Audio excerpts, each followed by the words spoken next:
remember the exact moment I realized I was already doing what needed to be done without even thinking about it. There wasn't some dramatic spark, no background music, no cinematic epiphany. I was simply in the middle of the task when it hit me.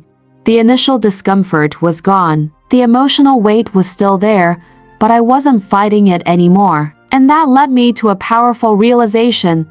Taking action drains you far less than procrastinating. It took me over half my life to learn that. Every time you run from something, it chases you mentally. It turns into a ghost that steals your energy, your clarity, your peace. But when you face it, when you do what needs to be done, even without sparkle, even without motivation, the relief comes. And that relief is a form of freedom. I spent the whole day in that state of neutrality. It wasn't happiness, it wasn't excitement, it wasn't well-being. It was focus, a strange kind of focus, almost cold, detached, but incredibly effective. And as the hours passed, I checked things off my list. Things I had been postponing for weeks. Things that felt impossible when I depended on desire alone. And at the end of the day, when I finally stopped, I realized the real impact of that seemingly small choice. I looked at everything I had accomplished in just a few hours and felt something I hadn't felt in a long time.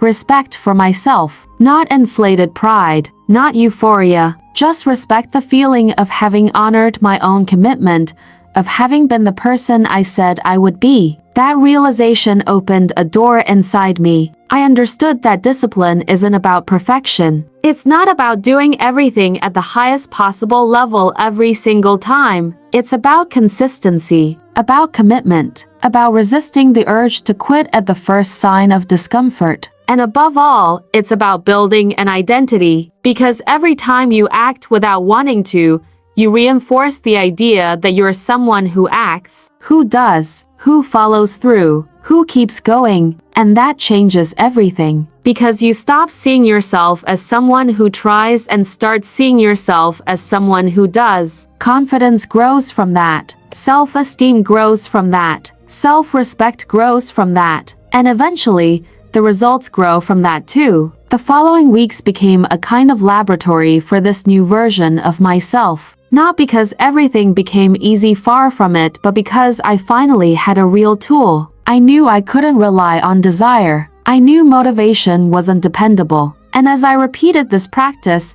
I noticed something interesting.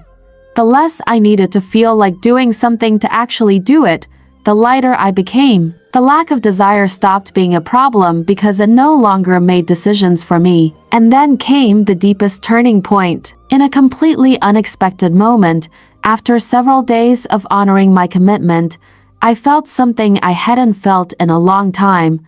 A genuine desire, a real motivation, a spontaneous urge to keep going. And right then I understood. Desire comes back when you act even without it. Because action creates movement and movement creates energy. But you can't expect the energy to come before the movement. That simply doesn't exist. Over time, I learned that discipline isn't a constant fight with yourself. At the beginning, it's tough, uncomfortable, irritating. But eventually, through repetition, it becomes part of who you are. You stop fighting yourself and start cooperating with yourself. The effort gets lighter. The internal resistance fades. And you gain something almost no one has. Control. Control over your time, your mindset, your direction. And there's no feeling more powerful than that. Discipline gives you exactly that.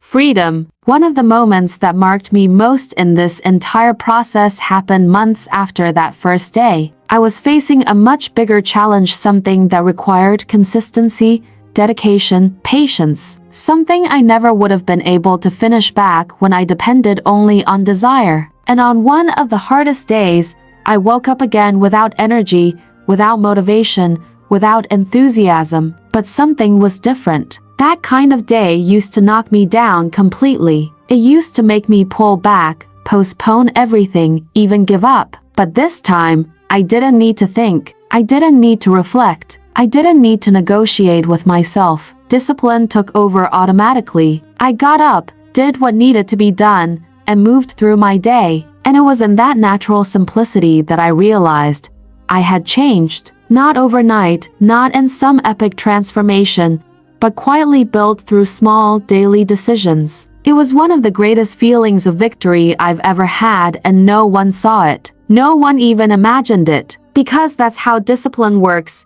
Grand in impact, invisible in action. And maybe that's the saddest and most beautiful part of all this. People only see the results, the success, the accomplishment, the highlight. They don't see the days without desire. They don't see the internal battles. They don't see the discomfort. And that's why so many people think they're not capable. They compare their messy behind the scenes with someone else's spotlight. But what separates those who reach their goals from those who give up isn't talent, luck, or some mysterious gift. It's discipline, the repeated, silent, relentless act of doing what needs to be done even when everything inside you wants to stop. If you're listening to this right now, I want to talk directly to you. There is a version of you that you haven't met yet, a disciplined, committed, resilient version. A version that acts even without desire. A version that builds, grows, advances. And that version only appears when you stop depending on desire and start depending on decision. Because decision is strength. Decision is identity. Decision changes destinies. I don't know what you want to achieve. I don't know your dream,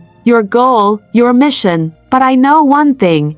You won't get there by relying on desire. You'll get there by relying on discipline. And today, right now, you can take the first step in that direction. The simplest step, and the hardest at the same time, acting even without desire. And before I wrap up, I want to invite you to something. If this spoke to you, if it brought clarity, if it lit something inside you, hit the like button, subscribe, and comment below what area of your life you want to transform through discipline starting today. Your answer might inspire someone else. And maybe, in the next video, we'll dive even deeper into this journey together.